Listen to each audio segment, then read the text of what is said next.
We've all heard it that we're supposed to just think positive and move on. Well, this week showed us there's a little more to it than that. It's about knowing exactly what's running in the background and rewriting it on purpose. So let's recap.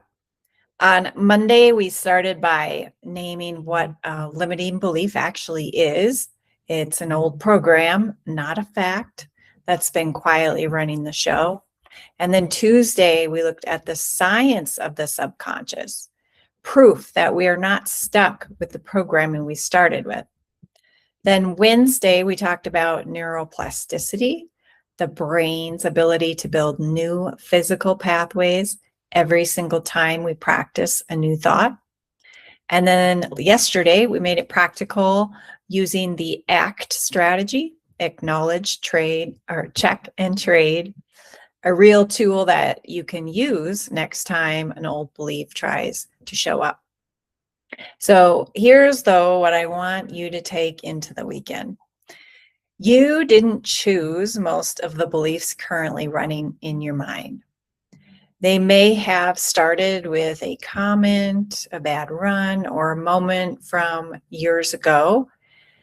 And that's where a lot of them came from. But you get to choose what runs from here forward. That's not wishful thinking. That's biology and neuroscience, like we talked about. That's the truth about how you're wired. And here's the part I don't want you to miss. None of this works from doing it once. Remember, we talked about a 66-day research quite a while back about creating a new habit. Well, a new pattern doesn't become the automatic one just because we said our power statement one time.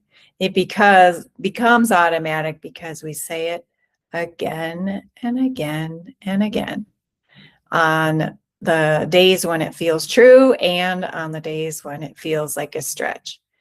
Every rep is you strengthening that new pathway a little bit more and letting the old one weaken further.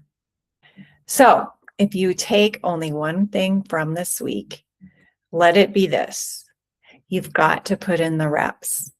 Remember, doing a little bit every day adds up to a lot, as I say over and over. So let's send this week off right with our power statement.